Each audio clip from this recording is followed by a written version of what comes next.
Bonjour mes amis. Hello YouTubers, this is the noobifier. It's a new year, the information is starting to flow, and CIG released a report for both Squadron 42 and PU Progress. The Squadron report has been published yesterday and it's linked up for you right now. Please take the time to watch both of these as they cover different games who are both linked in development. Here's what you need to know about the PU update in 4 minutes and 23 seconds. The AI team is working to improve subsumption, which is the code that the AI behave on. I have an older video that's actually pretty topical if you want some more information on subsumption. That's linked up for you right now. They're working to fix inconsistencies in movement and logic. AI ground combat got an improvement on how they hear, so they're going to react with better realism.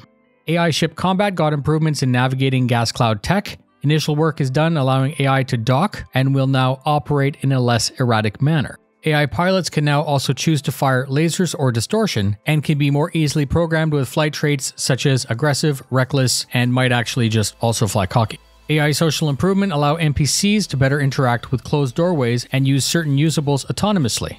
AI are being programmed to do certain tasks off the rails such as repair station walls, which is foundational for players to be able to hire NPCs to perform work. The animation team worked to create a wider range of character sets to include NPCs that would perform exercise and might use vending or arcade machines.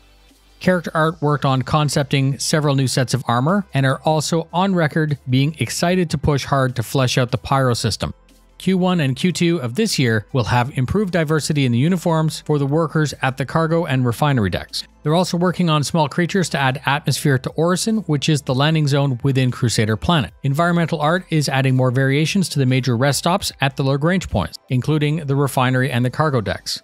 Lorville got some minor tweaks to improve the flow navigating the area. The restricted areas in the systems were also optimized for ease of use. The planet tech was improved throughout the year, adding organic assets and others with an effort continuing well into patch 3.13. The vehicle art team continues to work on the Javelin and the MSR, plus fixes to the 100 series landing gear and a push on the bridge of the Starlifter as it's due to be released soon.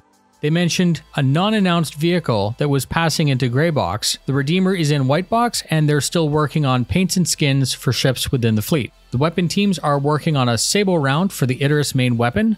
Work was done on various man-portable weapon systems, size 1 ship weapons, and of course the multi-tool. Audio created sounds for the newly released weapons, ships, and handhelds. The network team was busy working on better stability for 3.12 and regular optimizations. They began testing internally on what's called the Super P and Super I cache that are meant to be deployed this year.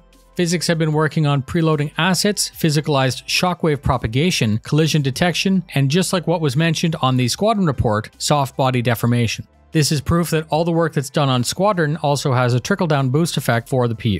Most of the listings that are shared between the two games include Vulkan API, improvements to cloud tech, bug fixes, rendering, etc. The gameplay team performed internal bug testing on Reputation, and they were also responsible for quick fixes for the IAE event. The vehicle team adjusted parts of IFCS to dial in flight behavior and are working on docking flow to polish the player experience. Care is being made on auto-docking, unified docking system, and general landing. The landing splines got an adjustment and the weapon attachment systems were improved to make persistence more reliable. Progress was done to improve elements of the Aegis HUD visuals. Graphics worked on both over and undersaturated lighting and shadows. Lighting worked heavily to add the correct feel to the new venue for IAE, and it also placed a deliberate effort to adjust the new refinery decks. The lore team thanked us for participating in the in-game election. Customer support 40% increase in traffic over the previous year. The prop teams made adjustments to better accommodate male and female characters. Elevators throughout have a new UI panel and they continue to make bespoke items for the universe. Tech Animation reskinned all of the face assets as part of a huge ongoing task. Turbulent in Montreal is performing web platform upgrades to improve the search features. There's a new message push system that's being developed for groups and lobbies. And of course, anytime there's a ship concept, a very big effort is needed from them to publish all of the store and promotional material.